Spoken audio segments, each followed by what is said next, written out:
Bapak mendidik saya, taman kanak-kanaknya itu kan di istana. Taman kanak-kanak saya itu misalnya anak-anak supir, anak pembantu, anak-anak tukang kebun gitu. Jadi malah kehidupan seperti itu tuh yang masuk ke dalam diri saya, sehingga ketika saya keluar dari istana saya nggak merasa canggung dalam hal bergaul sama semua kalangan rakyat atau masyarakat gitu. Yang menarik Mas Guru tadi sempat disampaikan oleh Mas Guru, Bung Karno tidak banyak kata dalam mendidik, tapi di perbuatan sampai akhirnya menyentuh. Apa part atau bagian-bagian apa pada saat mendidiknya yang membuat akhirnya tergerak seperti itu? Ya misalnya ketika saya ini lahir di Istana Merdeka ya, sampai ketika Bung Karno dilengsarkan lah mungkin gitu setelah peristiwa G30S. Jadi kami sekeluarga keluar dari istana tahun 1967. Itu saya udah umur 14 tahun ya, jadi udah ngerti. Dan misalnya apa yang Bapak lakukan gitu kan saya perhatikan dari saya kecil gitu. Bagaimana hubungan Bapak terhadap orang-orang. Misalnya baik terhadap menteri, pejabat-pejabat maupun karyawan-karyawan di istana ya. Jadi ada karyawan yang ya kayak tukang kebun, tukang masak atau supir atau apa. Demikian juga dengan anggota militer ya, baik yang TNI maupun Polri gitu. Terhadap pengawal-pengawal kami lah gitu. Bapak tuh selalu familiar gitu loh. Dan Bapak mendidik saya, taman kanak-kanaknya itu kan di istana. Taman kanak-kanak saya itu misalnya anak-anak supir, anak pembantu, anak-anak tukang kebun gitu. Jadi malah kehidupan seperti itu tuh yang masuk ke dalam diri saya, sehingga ketika saya keluar dari istana saya nggak merasa canggung dalam hal bergaul sama semua kalangan rakyat atau masyarakat gitu. Tidak merasa dibeda-bedakan seperti itu Mas Guru? Iya.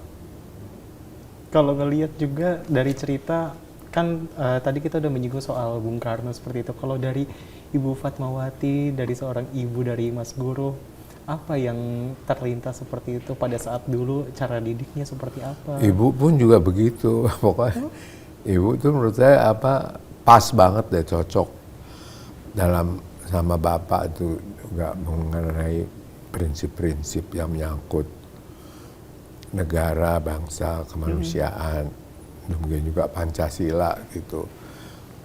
Ya ibu yang mendidik saya juga kayak, walaupun saya anak bungsu gitu ya, tapi saya nggak merasa dia lebih dimanja daripada yang lain. Oh, nggak ada seperti itu Mas Guru? Biasa aja semuanya gitu. Ya yang saya ini kan banyak sih kenangan-kenangan yang merupakan keteladanan buat saya. Kalau ngomongin soal Ibu Fatmawati, saya juga dapat info waktu itu sempat bikin lagu untuk Ibu katanya. Oh, Mas Guru. Ibu bikin lagu untuk saya. Oke. Lagu yang melatih. Salah satunya ya, yang saya kenal cuma 2 lagu ya. Waktu itu di zaman Jepang tuh beliau pernah mengarang dengan judul Alam Desa. Lagu itu menceritakan tentang keadaan di desa yang dengan masyarakatnya yang ya pokoknya indah deh gitu. Dan satu lagi ketika kalau nggak salah waktu saya lahir diciptakan lagu semacam kalau baratnya tuh lullaby, lagu untuk Nina Bobo gitu. Oh, oke. Dikasih nama Buah Hati Pengarang Jantung. Gitu. Tapi Mas Guru Menurut juga, saya lagunya bagus ya. Gitu. Mas Guru juga sempat menciptakan lagu Iya. yang Melati Suci. Iya, lagu Melati Suci itu lagu saya persembahkan untuk ibu. Sempat didengarkan oleh ibu. Apa? Sempat didengarkan lagunya. Enggak. Justru itu yang bikin apa ya satu kenangan aja ya. Bahwa lagu itu udah mendekat, udah selesai lah ya, tinggal di apa sih, masuk rekaman atau apa. Waktu itu ibu sedang, ini tahun 1980, Oke. ibu sedang umroh. Nah, ibu waktu itu dalam perjalanan ke Indonesia transit di Kuala Lumpur. Oke. Nah, saya lagi kerja itu dengan salah satu komposer Indonesia juga, teman saya adalah Mas Chandra Darusman. Lagi bikin gitu, atau ibu telepon dari sebelum ke Kuala Lumpur sih, ibu dari Mekah tuh telepon gitu, bahwa ibu merasa senang di Mekah ini rasanya seperti di surga gitu. Nah, pada kesempatan itu